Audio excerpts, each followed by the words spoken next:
Kita akan mengarah kepada urusan sholat dengan masker. Di dalam urusan sujud dengan menempelkan jidat, itu yang berat adalah hanya mazhab Imam Syafi'i. Di dalam mazhab Imam Syafi'i jidat harus nempel. Hidung khilaf dalam hal ini. Kebanyakan mengatakan hidung tidak harus ditempelkan. Pertanyaan adalah maskermu di jidat atau di hidung? Kalau masker di hidung, boleh kita sholat dengan masker, karena yang harus nempel adalah di jidat. Tolong dalam hal semacam ini kita tidak perlu mempersulit umat. Dalam mazhab Syafi'i termasuk yang paling ketat. Sementara mazhab lain mengatakan kalau ada ketutup yang menutup jidatnya, ada mengatakan sah. Mazhab Imam Ahmad dan lainnya, ketutup tidak ada masalah. Yang penting benar-benar nempel. Biarpun ketutup sorban, ketutup ini. Mazhab Syafi'i yang paling ketat dalam hal ini. Itu pun mazhab Syafi'i masih bisa kita menjalankan mazhab Syafi'i. Yang penting jidatnya nempel ke tempat sujud. Jadi yang mempermasalahkan itu menunjukkan kalau dia sendiri bermasalah di dalam urusan belajarnya. Umat dalam keadaan begini kok dipersulit dengan yang demikian. Sah sholat dengan masker. Ini untuk kesehatan di kiri kanannya dan untuk kesehatan pribadinya. Bahkan bisa jadi menjadi wajib kalau memang untuk kenyamanan orang yang ada di masjid itu. Bukan sekedar boleh, menjadi wajib. Karena kalau tidak pakai masker orang tidak nyaman. Mohon maaf kalau batuk dia tidak pakai masker, semuanya pada gelisah. Jadi seperti itu. Adapun masalah bid'ah membid'ahkan sederhana sekali sebetulnya. Ini harus kajian khusus dan kita sudah punya video khusus tentang bid'ah itu apa sih? Bid'ah itu apa? Bid'ah adalah hal yang baru. Tentu hal yang baru ada yang sesat dan ada yang tidak sesat.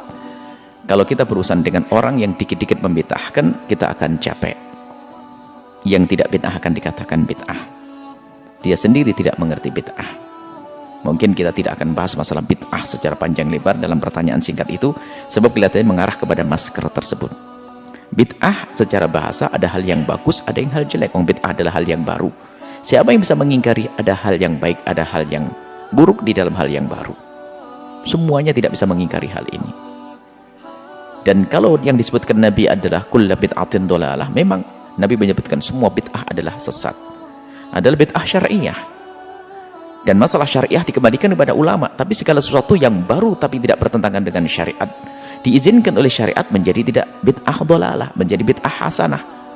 Dan isyarat adanya sesuatu hal yang baru yang baik, Sayyidina Umar bin Khattab dalam riwayat yang sangat masyhur dari beliau waktu mengomentari sholat tarawih yang dengan cara dan model yang tidak pernah dilakukan Nabi, Sayyidina Umar berkata, nikmatil bid'atu hadhihi.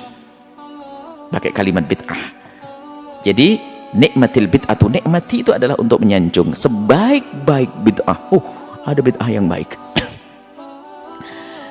Maka Anda lebih bijak saja kalau Anda menemukan orang-orang yang dikit-dikit bid'ah dan sebagainya, sudahlah biarkan anjing menggonggong kafilah berlalu. Anda akan pusing dengan mereka. Kalau bahasanya orang kampung yang waras ngalah. Selesai. Anda jangan pusing-pusing dengan orang-orang yang dikit-dikit bid'ah menyiksa orang dengan kalimat-kalimat semacam itu. Sementara dia pun yang membid'ahkan tidak bertanya pada ustadz yang mengerti tentang masalah tersebut. Hanya menyebarkan fitnah di musola surau-surau kecil yang sudah tentram damai dengan amalan-amalan rutinitas yang diambil dari guru-gurunya. Tiba-tiba dia datang mengatakan tidak sah dan bid'ah, neraka semuanya. Bukankah itu adalah menancapkan duri, keresahan di tengah-tengah masyarakat? Maka dari itu Anda jangan bergaul dengan mereka. Dengar ceramah-ceramah mereka pun nggak perlu. Anda sakit hati. Cepat beruban nanti di bab uban hari ini. Sudahlah, Anda tidak usah dengar-dengar ceramah-ceramah mereka. Cari ceramah ulama-ulama yang benar-benar